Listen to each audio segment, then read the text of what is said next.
Well, hello again to you super very fine and wonderful people of all forms and interests. My name is Sam and I will continue to be your host of the weekly series of Weird Mind Newsroom, where for another week we'll be delving into all insights, new releases, trailers and news stories from across the information superhighway that you may have missed from the week and rounded up all into one location. But let's not waste too much time in the usual introductions. Let's get talking all things media that we do have for this week. We back!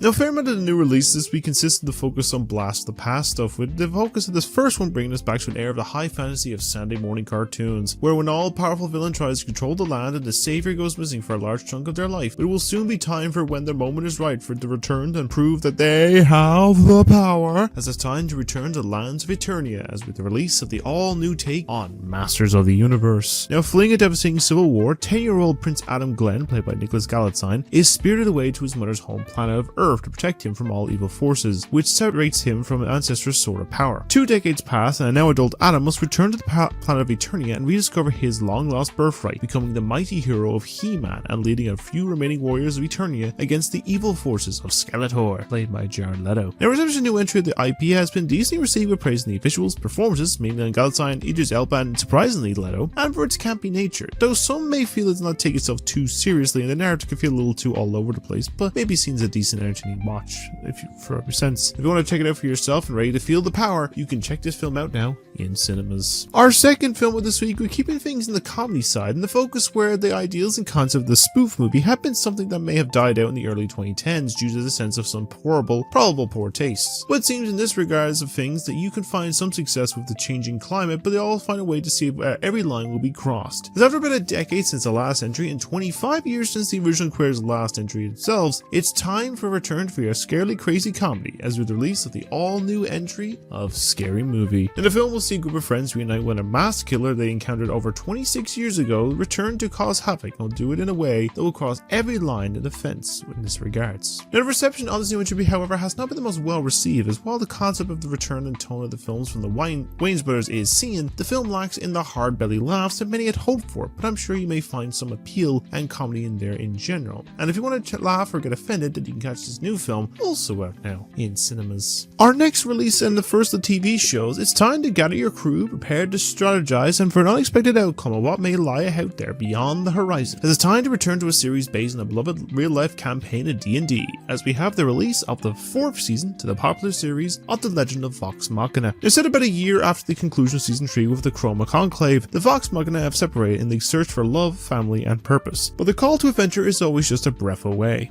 Soon, that adventure comes calling when a long-slumbering evil awakens to friend the realm, then they must reunite to take on this epic foe. Now, reception on this new success season, like every other season, has been very well received with praise in the performances, visuals, narrative, and being a continued appealing story narrative in this long-running campaign. And we're up for a new adventure. You can catch the first 3 episodes now on Amazon Prime, with a new episode releasing every Wednesday. For this last new release is one that was a surprise dropper release as well, that I hadn't heard was being made, but I was not surprised on it being real quiet about the outcome of it all. Now, sudden release feels a little sus, as it's time to decide who is the one responsible, as we have the release of the new video game adaptation TV series based on the game of Among Us. Now, based on the multiplayer deduction game, the series will follow a group of space explorers aboard the ship of the Scaled, where they discovered there has an alien shapeshifter on board that plans to cause chaos, sabotage the ship, and kill off the crew members. We'll soon see each crew member on the ship be at each other's throats to discover who is the imposter. Now, reception to this new series has not had much of reviews to come in from this as of yet, but seems that some consensus lines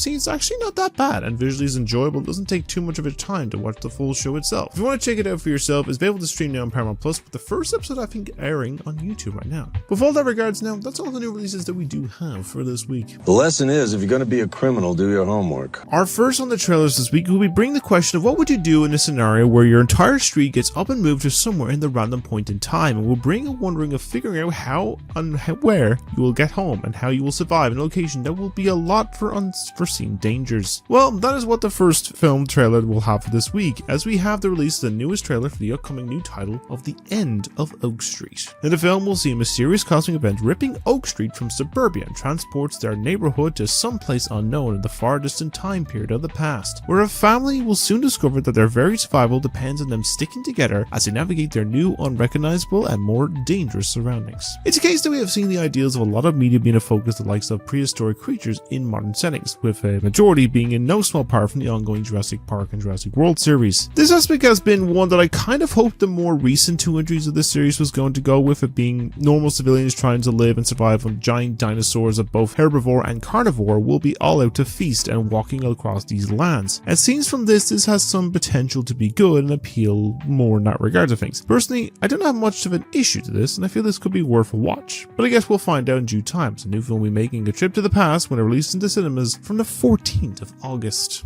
Our next trailer will be something as I see as sort of a modern day Robin Hood story, where we would be the case that the well-known tale was the bandit and his merry men would steal from the rich and give to the poor. It seems this may be a similar approach, with a bit more of a modern approach and elements of the social media side of content to it all, and we'll soon see one of their own maybe in the focus of having to take them down, as we have the release of the newest film from David Leitch with How to Rob a Bank. In the film follows a group of bank robbers who use the prowess of social media to document their heists that they have pulled off while escaping from the police and authorities. But soon an old flame of the leader of the group may be used by the police force to try and take them down in exchange for a better life. And the ideas of this I remember hearing from CinemaCon was that one I was a little on the fence with. Mainly on this I remember hearing from the concept, but after seeing this footage from the trailer, my thoughts have sort of changed. If what I can get from this was giving me a sense of like David Leitch making his own take on Baby Driver, just minus some unknown if problematic castings in that regards. And the idea is that this would be some people would do stuff like this is the form of gloating about their haul on stolen goods online. Seems like it all makes the most sense given this actually happens in real life. And personally, with Leitch's tone for action, I feel this could be another appealing action romp. But I guess we'll see what will happen in due time with the heist coming together by its release in the cinemas from the 4th of September. Our third trailer this week is in the focus of another upcoming big summer blockbuster on the horizon, whereas the event of similar tone to last year will be a similar summer for a certain superhero, where last year we were told to look up, but this time it will be to look out, as the cousin of the Man of Steel will be getting her big return outing on the big screen, as we have the release of the final trailer for the upcoming take on Supergirl. And the film will follow Kara Zor-El, who decides to travel across the galaxy with her dog Crypto to celebrate her 23rd birthday. Along the way, she meets a young Rufy Marie Knoll and encounters a tragedy that will soon lead her to a murderous quest for revenge. There's definitely been a whirlwind discussion and opinions about the entry, mainly on the side of those who are very vocal about not liking anything of modern cinema releases, but to me, in this regards, I have been very interested in the approach to the overall narrative, and I feel this after a bit of a messy original film from this character back in the 80s, this somewhat decent TV show, even if it was made for the CW, and the potential that with it that from that Flash film, I can appreciate that they're giving the project a chance, and I will say that it will be the well worth seeing more female superheroes on the big screen overall. Personally, all I have seen from this film has been pretty entertaining to me,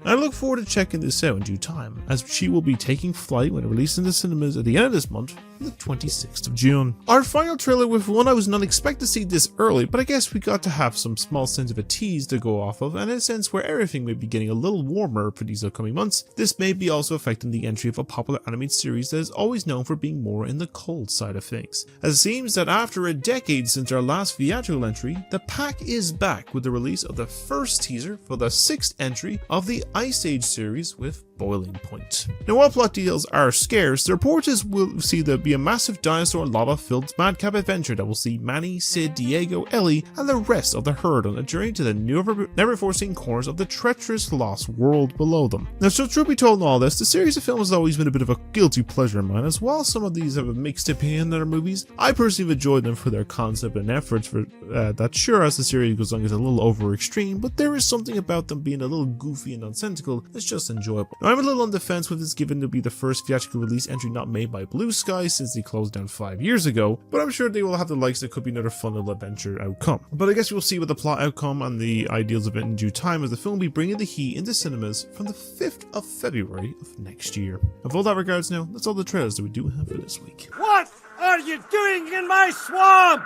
So we will focus a fair bit of gaming news this week, and will consist mainly of the first two. The third one's going to be pushed to next week. And we start off with the PlayStation State of Play. That was presented to us on Tuesday. That consists of around, I give it folks maybe around 18 to 20 titles that I will give an ideal and talk and discussion of this week of entertainment, and give a brief discussion to them all when I can. So let's delve in to see what was announced. And we start off with the presentation with the claws out, as they came in with a focus of about a 10-minute ideal, the first official gameplay to the upcoming new Marvel game game of Wolverine from Insomniac Games. They show off the visuals, the combat, and some other appearances of other mutants appear, including Jean Grey, Mystique, and Sabretooth. Now, I'm sure there will be more to come. Now, some have complained about the design of the mask, but it's probably just footage render and is giving me Pullgate from the first Spider-Man game from the same studio, and just make it seem like people will find the smallest thing to complain about. But I'm still hyped for this. I will be trying this out when it releases on the 15th of September. Then keeping it with Marvel for one more title on the way, the console, we've got another new look at the upcoming new fighting game of Token Fighting Souls, with unveiling a focus of another batch of characters on the way, which include the Knights of Doom. That consists of Magneto, Carnage, and the Green Goblin join the battle. And it seems like from the visuals and the form that looks like appeal that will have some start to dwindle from the Marvel vs. Capcom series, may have restored it with this title. I'm sure we'll see a few more join the fight when it releases on the 6th of August. And at this next reveal happened, I experienced a whole array of emotions, especially with joy, because after so much copium, we finally have a new Rayman game, and sure, maybe a remake of Legends. This new take looks like it's gone for the old 2.5 to 3D approach, with the confirmation of new visuals, narrative, and cutscenes, worlds, and music levels. Now, I'm so damn excited for this, and I hope this is a success that we will get to see more new proper games in this series in the future. And I am all for buying this title for probably the 5th time, with the inclusion of Origins in this pack as well, when it drops on the 1st of October. Then we're heading back to the world found from the popular indie title of Dave the Diver, with a focus of a prequel or follow-on story of the popular character of Bancho the Chef, and we'll see his origins of a journey across the land to become one of the greatest sushi masters in the land. It seems like quite the outcome, but overall looks like it could be something worth a fun little adventure, but I'm sure we'll see the outcome by its release sometime in the future. Then it was time for a high-octane, fast-paced action title on the focus of the game of Kimori that will see you face up against powerful spiritual forms and creatures across multiple lands, and the fast-paced gameplay is giving me a vibe of Jet Set Radio, Sunset Overdrive, and Infamous, with the cool setting in the vibrant part of Asia. I might give this a go because it looks like quite the fun time, and I appreciate that they got the very upbeat and lovable presented from Blooper Team, who unveiled Ghostwire Tokyo all those years ago, and she still is adorable and must be protected at all costs. And I'm sure it'll be something to worth a try when it releases in 2027. We then back in the globe-trotting adventures, we are back with the famous female adventurer. We've got a focus on the upcoming remake of the original entry of Tomb Raider with the Legacy of Atlantis. Now see, the update focus the title that made her a household name in gaming and back in the 90s, and while the game looks visually great and I'm sure will be well worth a try, though some appeal has started to dwindle after reports came out that a fair bit of AI tools have been used to develop it, but I expect it was given Amazon Studios wants to go heavily on some AI elements that may seem completely oblivious to a lot of people's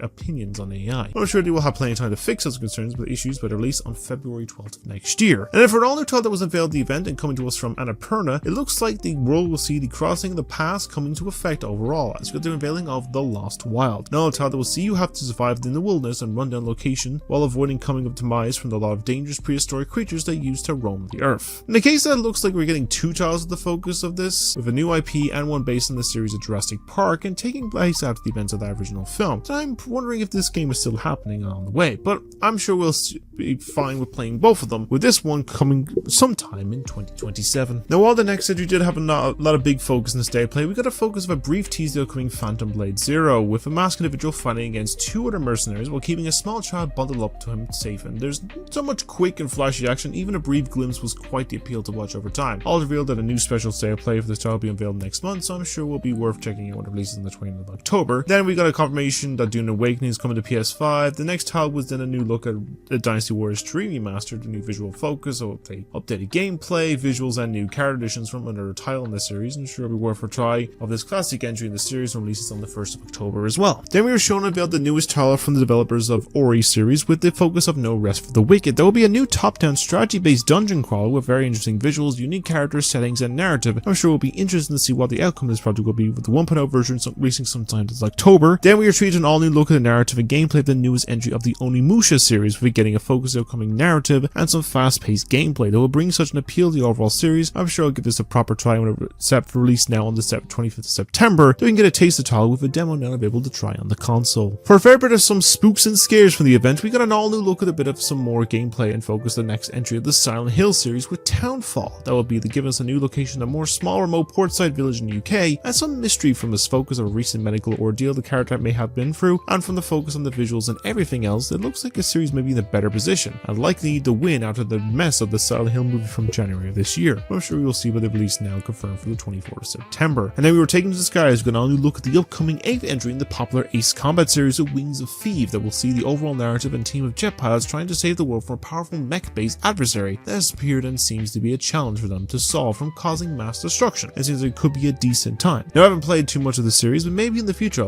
I will, and thankfully for those wondering, we do have a release date for this now, set to take flight on the 2nd of October. Then a series that I thought was very quiet and been dormant for quite some time will be back to bring the action, high speeds, and fast explosions, as the series of Stuntman is back with a focus on Stuntman Hollywood. They'll be seeing you race across fast locations, some iconic cars like Kit from Knight Rider, the DeLorean from Back to the Future, and a lot more to come from fast-paced films, and be worth playing all forms of fast stunts, high action, and appeal back to the series all over again. I'm sure it'll be something to worth playing when it releases sometime in the near future. And then for the second of the horror-based titles of this week, we'll be giving a new look at the narrative and story that you'll be experiencing in a new project known as Ill, that will see you awake from some comatose state and find yourself battling through a armada of chaos and nightmarish creatures that really give it some appeal in the visual tone department. And from what I've seen over the last few showcases of this game, there's a lot to appeal from it, and I'm sure it'll be worth diving into with these nightmares when it releases sometime next year. This will not be the first time this title will be focused for the news this week, but we'll only focus on this one, as we have an all new look and ideal that upcoming entry of the Control sequel with Resonant that will see you take a battle against some very powerful and corrupt creatures across the twisted form of Manhattan. It looks really twisty, and if anything like the original for this title will be cool, I'm all for checking this out when it releases on the 24th of September. And whilst the next two were just confirmation new updates coming for Marathon and the stuff for PlayStation Plus, we've on to the second last announcement of this event, and was revealed from a surprise announcement of a sequel to the 2015 title of Until Dawn, which seems to be development from the team behind the remaster, and we'll see a group of social media ghost hunters investigating an abandoned island paradise and experience the horrors abound there, and the quick judge decisions that will decide who will live or die. And I have to say, I did not expect this. Now, it's unclear if other characters from the original besides Dr. Hill will make a return this title, but I'm sure we will get an idea of it by its release sometime next year. And to wrap up this conference, we'll be seeing us return to the world of gods and mortals with a new all-new setting that plays in tandem to some other entries of this series, as we were given a reveal of the all-new entry of the God of War series with a focus on Lofi, which will focus on the character of Faye, the deceased wife of Kratos, as we follow her into the afterlife and take on the powerful adversaries of gods across different cultures. And from the gameplay footage given, the look of the recent games, but also the style of fighting from the original trilogy, and it looks super cool. Now there'll be some usual complaints with the look of the lead character and it being a woman protagonist, but I think it'll be a great entry, and I'll be playing this when it releases sometime in the near future. And with that was the unveil of this month's State of Play, and I would say there was quite a few appealing titles from this conference itself, and personally, I'm well interested in a few of these in the future. Now, I'm not sure if there was any other titles I hoped for from this event itself overall, but what they showed looked great, and I'll be playing a lot of these when they release sometime in the future. But in that regards, what do you think of these announcements? What are you most excited for, and who do you hope to have been revealed at this event? Let me know what you think down below. Now, you may have thought I was the only conference that we're going to talk about, because you'd be mistaken, as essentially this is the new take on E3 now, with the multiple different conferences over the few days. The next one is the focus, the big one of all of them, with the Summer Games Fest that was hosted by Jeff Keighley, and will be consisting of some other big massive titles that will be coming to us across all forms of platforms, with quite a few big surprises, and we'll delve into around 30-ish announcements, so let's see what was at this presentation. And similar to how the State of Play opened with a big title, Summer Games Fest came in swinging with a title that many had hoped for to see get announced after being trapped on a console generations of yesteryear, as we finally got to reveal the next entry of the Resident Evil series with the new title of Veronica. That'll be a remake of the original Code Veronica game that released all the way back on the PS2 original Xbox era. And honestly, it was about time, and this looked visually stunning from the small snippet so far. I can't wait to play this title, and while there's a bit of a ways away, we know that this will be up for the mission when it releases in 2027. And then they kept on going with another massive solo announcement as the studio of MDHR made an appearance with a special news bulletin with the confirmation that they were getting an all-new, fully hand-drawn sequel of Cuphead coming in the future, which I was not expecting to see, but I am so ready for an all-new challenge in the battle of the Brawl surely about to be brewing. It was not, however, not the only announcement from this studio, as it seems the original title will be revisited and will be in the form of a new pixel art style form in the mighty Cuphead Adventures. They'll have the original game done in the form of the classic SNES and NES style approach. Honestly, this is a super great approach to try this title as well, with both titles not given official release dates as of yet, but coming in the near future. And then after a long waiting anticipation, a follow-up that I had been waiting 12 years for, and for all forms of bait and switching for the last few years, we are finally given an official first reveal of the Alien Isolation sequel was shown off at the event, which is a small snippet of the new location, which seems to be having us in the form of a rainy and foggy planet and a new space station there, the remnants of some old debris of some spacecraft and other material across the planet. I'm sure it'll be the case that even with the wider opening area, that I am sure the universe's most dangerous organism may get even more terrifying on their own turf. I have been waiting years for a follow-up to one of these best horrors of recent memory, and I am so excited to play this and hope the Aliens AI will be even more perfected like the original was. But I'm sure we'll get the information about this by the release in the future, so I'll look forward to that. Then, first initially being teased at the Game Awards a few years back, we have finally got a look at the newest title from Team Eco with the newly titled Gen Atlas that will see you as a mute explorer on the journey with the ability to access and control the functionality of a mech robot and do battle against some other powerful ancient adversary mech creatures. Seems like it could be something that I hope will be well worth a decade's wait since our last game with The Last Guardian, but I'm sure we can be well worth a try when it usually solid titles, but I guess we'll see if it's released sometime in the near future. And then on the side of another new title unveiled event, we got a reveal of the title of Blood Message that will be a new third-person high-paced action title set during the Tang Dynasty. And seems from the focus of the overall trailer, the narrative seems to be moving quite the fast-paced focus and going all in on the violence of the conflict, and just look really visually strong overall, and I'm sure it'll be worth a case of trying this out, releases sometime in the future as well. The next one was not much of a major focus and look at the title as came a short while ago with the track title trailer, but we got a brief look at the upcoming new title of Stranger Than Heaven that revealed a cast of some big hitting Asian voice talent, and then a reveal of someone I did not expect to see. That was with the case that iconic rapper Tupac was appearing in this title, coming back from the dead, which is quite the most random addition to the title. Then again, Snoop Dogg is also in this, and he also came out on stage to present some information. I thought for a second they were going to bring out Tupac, it was fucking insane. But what I gave seeing the game over the last little while has been really entertaining, and I'm sure it will be well worth a try with the title now set for release on the 15th of January next year. And the next title of focus was new reveal of a title known from Sweden with the name game of Hicks that will see you explore and try to learn the focus of a mysterious shape-shifting fortress. Use these strange cube-based items, and I see the outcome of this being an overall appeal, and focus will hopefully have a sense of appealing mystery in the narrative and some challenging puzzles. But I guess we'll give it a try before when it releases sometime next year. The next two were teased at both a new edition of Focus of Dead by Daylight for its 10th anniversary, which will be dropping next week, and a confirmation of the beta test for Mortal Shell 2 has dropped online as well. The next game focused with a new title from Tiny Build of Sand Raider of Sophie that will see you create your own walking sand mechs and do battle for resources, cities, and control of the lands in the No Man's Land itself. As you're trying a strong sense of Wild Wild West from this, but it could be something that's worth trying. It seems the game is available to play now from the day of the event. And then we got an all new look at the upcoming remake of Assassin's Creed Black Flag that showed off the visual upgrade, gameplay, and all sense of appeal that'll have you had the original title with a fresh coat of paint. It's nice to see my personal favorite entry in the series looking this appealing, and it'll be worth playing when it releases on the 9th of July. Then it was time to join the resistance and prepare for battle, all in the purpose of defending the honor of your fallen family. As after some speculation ordeal for a bit of time, it was finally revealed that the TMNT game of The Last Ronin is in development and will be telling the remaining member of the Four Turtles taking revenge against those that killed his brothers and Master Splinter. With the studio behind the Bayonetta series of Platinum Games working on it, it'll be well worth checking this out when it releases in the future, because I know the concept and narrative could be well worth seeing and eventually get that film version back on track too. But then it was a focus suiting up for some high-end tech gear to battle something on a much larger scale, as we have the all-new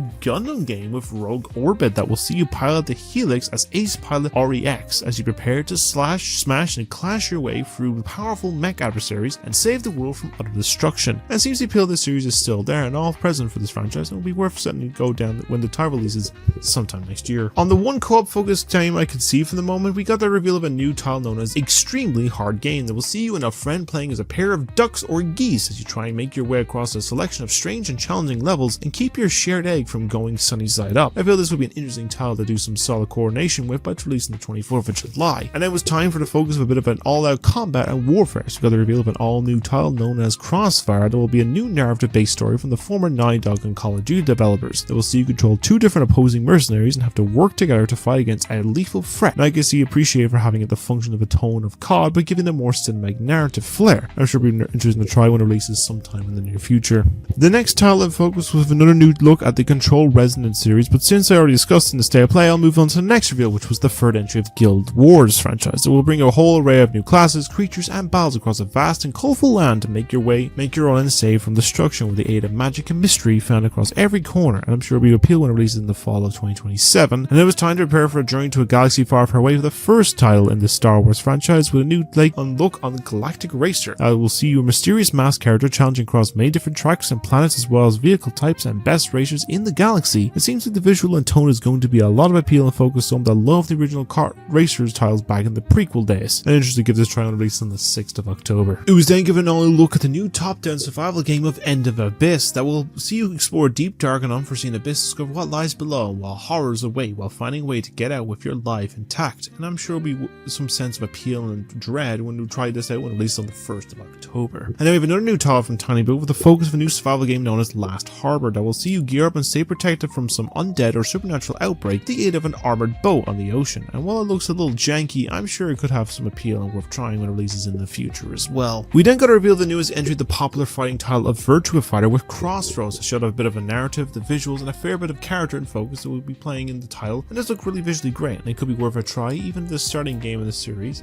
but I'm sure we'll see what worth checking out when it releases in 2027. And then the next array was mainly title updates and releases from a RuneScape game coming to Xbox in September, a new alpha for some upcoming new fantasy RPG, some indie highlights for Switch 2, and Granted 2 coming to PS5. But the one I want to focus on is give us confirmation that this will be getting some DLC for the recent Mafia title in the old country with Man of Honor. There'll be a focus of the younger version of the original character protagonist of Tommy Angelo, and seems like not much is shown. It'll be interesting to see some backstory of some popular characters from the long-running series. But I'm sure we'll get more of an idea of this when it releases on the 15th of August. For another new title focus to all, it looks like a sense of spooks and scares making their presence known in the format as we got the unveiling of 1666 Amsterdam. There seems to be you portraying a woman that may be a secret witch in this era where you will be burned at the stake. I like the saying, the concept of focus, it has some very limited focus, the concept of the game where you are a member of a witch cult. Very like it, and I'm personally willing to give it a try. Although I've heard of reports that Gen AI was used, which may make it underwhelming just from the 30-minute demo. But I'm sure we're worth trying when it releases in early access later this year and full release in the future, but you can try a 30-minute prologue now on PC and possibly on consoles.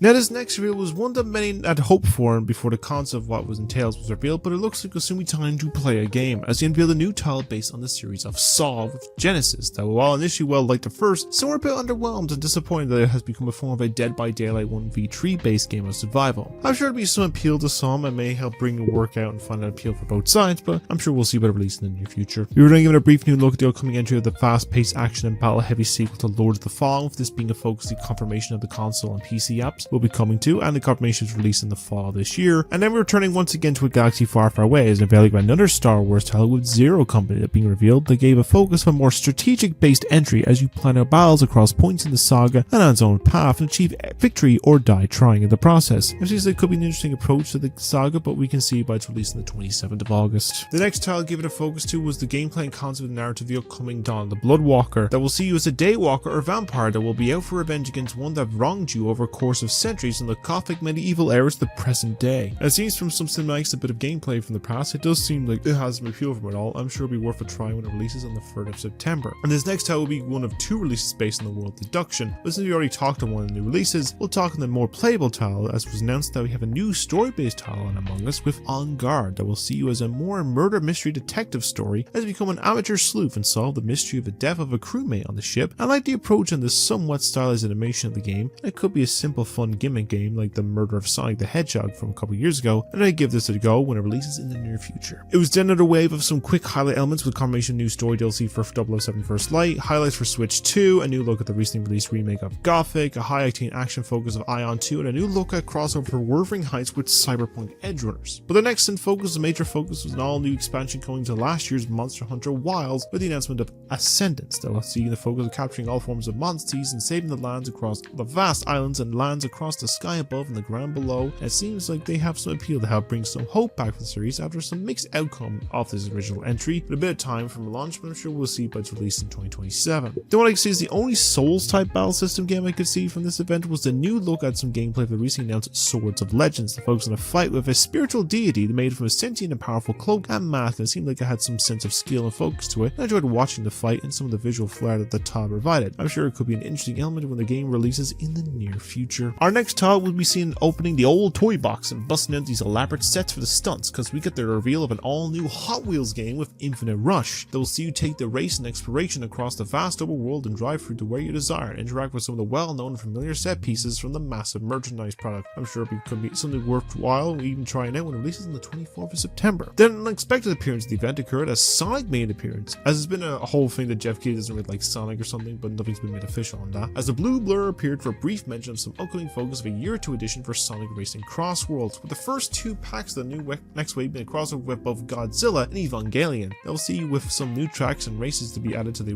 conclusion of the Wave 1 edition. While this looks cool, this will be putting a lot of pressure on Nintendo with their recent Mario Kart game to add some into this title to even compete with that, but I'm sure we'll get more of an insight to Sonic First Anniversary later as well, to its release for the year 2 content. There was a bit of a heavy focus on anime for the last few game announcements, but the first one will be a culmination of the popular anime manga in the game of a third Attack on Titan title. We bring the culmination of the full story from the beginning to end, and we'll see all the gameplay, fast-paced action, and intricate narrative of the playable format. I'm sure will be appeal to the fans of the first 2 games and of the series itself. I'm sure it'll be worth playing when it releases in the near future. Then this team behind the Forza Horizon series will bring us a new take on the racing sim that they have with their well-known and unveil a new title known as Clutch that will be a form of an open-world driving sim with a deep, intricate narrative included in the title, and it seems like it could appeal to both of those that have love a good car sim and there's a hope for some more narrative based in these popular series. I'm sure it could appeal by its release in the spring of next year. Then there's a follow-up a look at official gameplay for the title of Chronicles Medieval that will see you plan and strategize the vast army command and see your formation approach with the difference between victory and defeat. I'm interested to see what they will do with the world when it releases in early access later this year. Then following this was reveal of a new look at the title of Sea of Remnants that, while not really showing much in terms of gameplay or what to expect from the game, it was more of a flashy music video showing off the visual style of this title and the idea that the game will be going off the walls and craziness, but I'm sure we get an idea of about when it's available to play in the near future. There was one last little promo break of the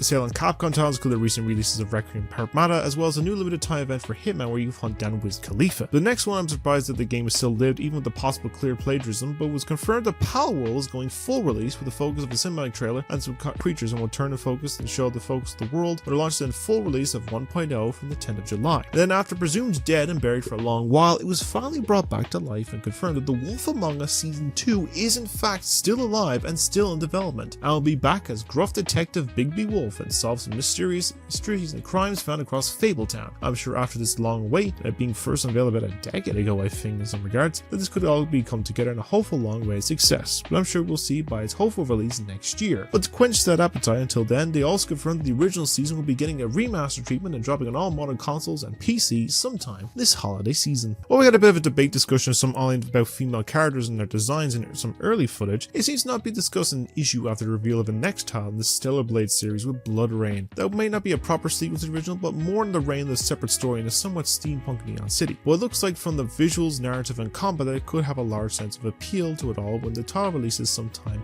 in the near future. And while there was one other announcement in between these last 2 games, it mainly was the focus on some new fighters coming to Street Fighter 6, including a certain character that is a key figure in this final title reveal. As after a long journey, the expanded remake of one of the most beloved titles in gaming will be coming to a conclusion as they unveil the third and final part of the Final Fantasy VII remake with Revelations that will see the team led by Cloud Strife turn their journey to save the world that is on the brink of annihilation and must find a way to stop the powerful adversary of Sephiroth from reaching the level of godhood. It seems like the remake was a lot bigger than they expected, and I can see the approach of the overall splitting into multiple tiles and not cramming all in at once. While I can say they could have shown 1 or 2 more tiles with this after instead of an extended focus, which I was fine with for God of War, but I think you can end it with this was a decent approach, and I'm sure we have enough time to play the first 2 parts before the final drops on all platforms in the spring of next year. And that brought us to the end of the Summer Games Fest showcase, and I enjoyed my time with some decent titles to start and end the event with, and I saw a few scattered in between. It was not at all perfect, and there was some bits I can give or take, and the most biggest issue was watching the event. There was some sync was totally off the entire stream, and even getting ads during a live stream in the middle of trailers, which was stupid. But if I can look past those, I can say it was a decent event overall. Now we will see what the following week with these other 2 big companies will have in mind for their titles to come. But in this regards case, I want to know what you think of this mass event. Was there any titles that you hope to have seen, and what are your favorite announcements from the night itself? Let me know what you think down below. We can discuss about them there, and maybe something might appear in the Xbox and Nintendo one. Who knows? Now we have one more story element for this week, but this will be a lot less amount of content and focus, as this week we have a small number of non-gaming news. Mainly just one little quick mention of the new Godzilla Destroy All Monsters remaster is happening at least in the same month as GTA 6, and the original Hitman trilogy will be dropping them on console at some point in the future. But we have for this week. Let's see what we have to catch up from the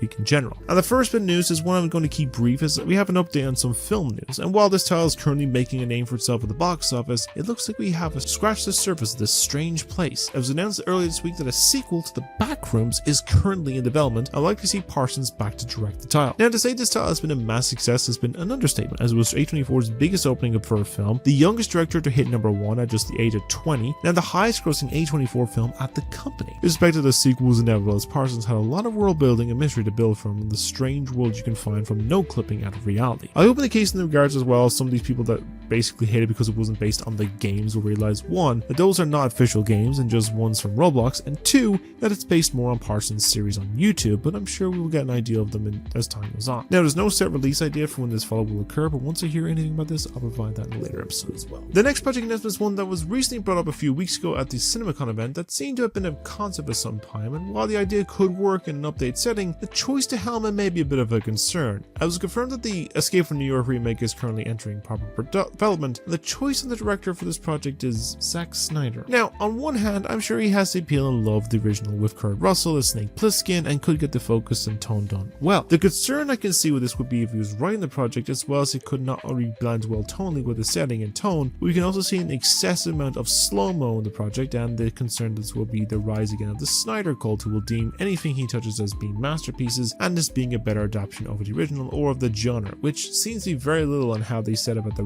Rebel Moon duology. Now, I have ideas on what would fit the choice better, but I cannot remember them off the top of my head, besides maybe things like Matt Reeves or something, because I know he's a massive fan of the original. But for the moment, I will see what he will do with the concept at the moment and make more of a decision once the casting and concepts come into development. At the moment with this, there's no plan released for this or reboot the movie, but if anything new happens, I'll update in a later episode as well. Moving over to animation for this one new announcement, the concept is something strange and something weird that may be occurring and really don't look good. It'll be to ask the question of who really are you going to call, as it looks like the grab packs will be at the ready and the Act 1 will be fueled up, as was announced in the all-new animated series based on the franchise of Ghostbusters, with the subtitle of Night Shift is in the works and will be distributed onto Netflix with planned release in 2027. Now, the idea of an anime Ghostbusters project is not a new concept, as we've been seeing some cartoons based on the films from the 80s, but with how Sony has been evolving animation in recent years and going off the design of the aesthetic of the logo, I can see this has possibly been going for the Spider-Verse route in the mixed media animation, and personally, I can see it work, and it worked to revitalize Spider-Man, then I'm sure it can jumpstart the appeal of Ghostbusters once more. Now, it's unclear if we will follow up on this film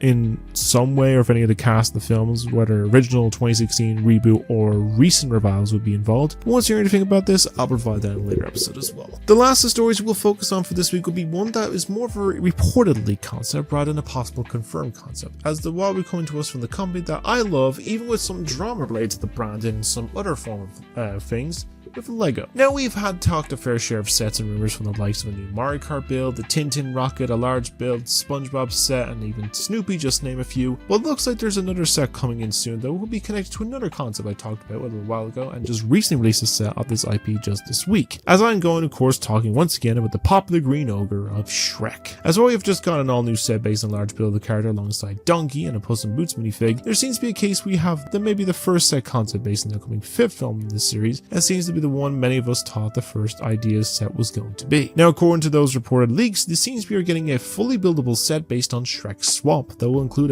a few unique Easter eggs such as the Keep Out sign, outhouse, and some other hidden secrets throughout the set. I'll also have the ideas of some of the minifigs that will be a part of it, which include confirmed so far to be Shrek, Fiona, their daughter Felicia, and some possible unique molds for Gingy and Donkey. Now, the idea of some of the set may give a bit of an idea of what to expect. It looks like a possible going away party for Felicia, or maybe all the triplets, but things seem unclear, and I feel they will also be part of the set as well, as it still seems like early days and not a finalized design as of yet. And the ideas of a buildable version of the swamp seems very appealing, and I hope this will be one of many sets that could come from the range based on the franchise of films, even including some from the recent Puss in Boots duology. But I guess we'll see what will come about this in time of the film's release. Now, this is all just reported leaks and rumors to take from it, so just take with a pinch of salt. But if I hear anything or confirm the likes of the truth online, I'll give the information in a later episode.